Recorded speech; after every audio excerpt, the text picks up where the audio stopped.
Hello guys, this is Steno for All YouTube channel. Here we provide you Hindi or English shorthand dictations at different speed. Today I am going to provide you English dictation at which will help you in various Steno skill tests. Get ready for 120 word per minute shorthand dictation.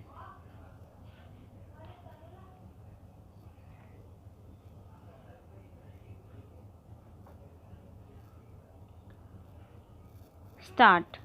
In our preoccupation with managing the COVID 19 pandemic, we should not lose sight of special issues that may pose problems for women in the reproductive age group. The special issues are of two kinds, one that relates to medical management of pregnancy and newborn care. The World Health Organization (WHO) and the Indian Council of Medical Research (ICMR) have provided guidelines to address this issue. The second relates to the advisability of deliberately delaying pregnancy until the epidemic wanes and the disease becomes endemic. All available guidelines are silent on this issue. Is there a need for exercising a choice of timing of pregnancy? What should be a wise policy for the Government of India, or for that matter any government, the ICMR and WHO on this matter? Need for protocols follow up. The SARS-CoV-2 virus that causes COVID-19 has a special predilection for the cells that form the inner lining of blood vessels. Therefore, organs that have a large number of blood vessels are particularly at risk. The placenta, a unique organ in pregnancy, the source of nourishment for the growing fetus, is highly vascular. It has been clearly demonstrated that in mothers infected close to the time of delivery, the virus can infect the placenta. A small percentage of newborn babies, 1.4% of such mothers, have neonatal infection acquired from the mother. While most newborn babies do not develop clinical disease, rare neurological problems have been described in them. In this context, it is pertinent that in Indian maternity hospitals, routine reverse transcription polymerase chain reaction RT-PCR testing of pregnant mothers admitted for delivery reveal that about 8 to 10% of mothers are indeed infected by SARS-CoV-2. The ICMR, along with the professional bodies concerned, should ensure that the treating teams are aware of the potential for placental transmission of the virus and establish protocols for careful periodic follow-up of the newborn of infected mothers. If the virus can infect the placenta in term pregnancy, can it not affect the placenta in the first 3 months, first trimester of pregnancy? The important question that comes to mind, therefore, is whether infection of the mother during the first trimester of pregnancy, the crucial period for the development of organ systems in the fetus, can cause congenital abnormalities.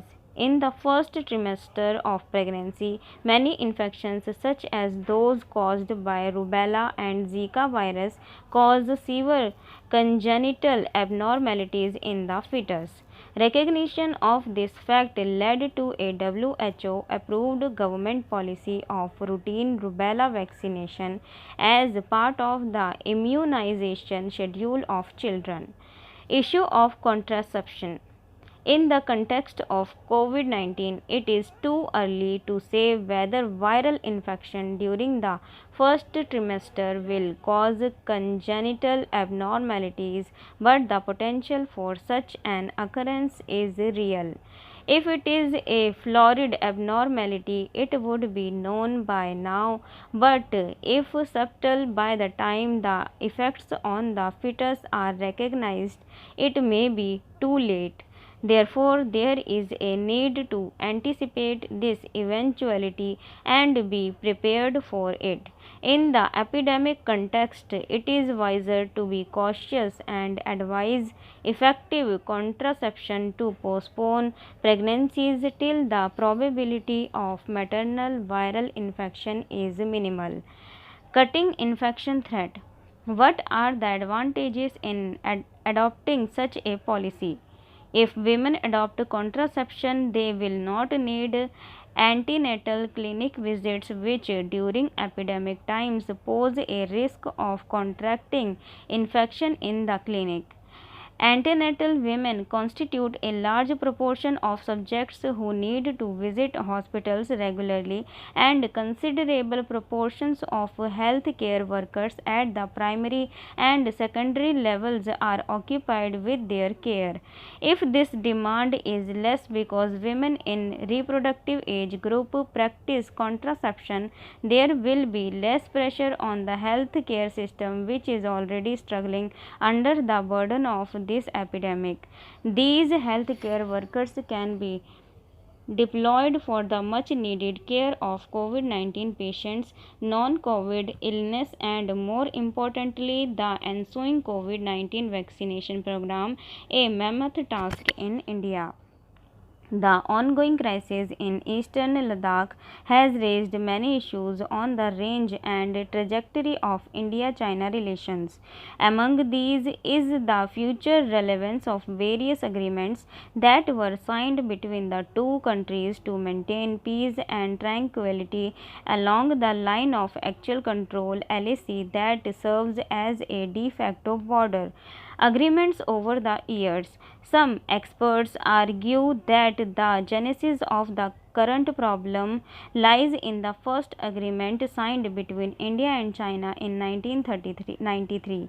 They say India should not have accepted the term LAC in this agreement, as there was no clarity as to where this line lay on the ground, and this ambiguity has forced India to adopt a policy of appeasement on the LAC.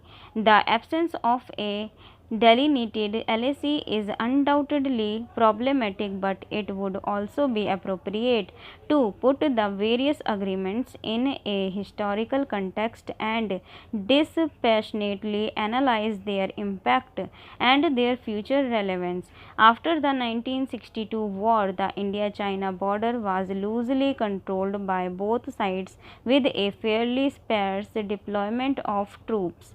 That did not mean that border claims were diluted by either side, as witnessed in the bloody clash at Nathula in 1967. The China Study Group, established in 1976, gave clarity to India's claims by laying down the patrolling points and guiding the scope of military activity along the LAC. A significant change in border management occurred after the Chinese occupation of a post in the Samdorong Chu Valley in 1986.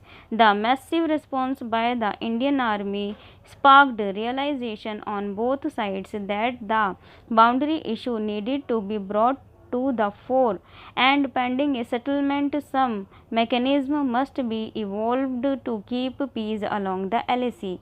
I was posted as a young major in the China desk of the Military Operations Directorate when Prime Minister Rajiv Gandhi made the breakthrough visit to Beijing in 1988.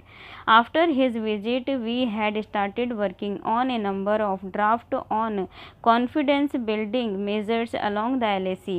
Many of these recommendations were incorporated in the Agreement on the Maintenance of Peace and Tranquility along the line of actual control in the India-China border areas, signed in 1993. The 1993 agreement formalized the LAC concept.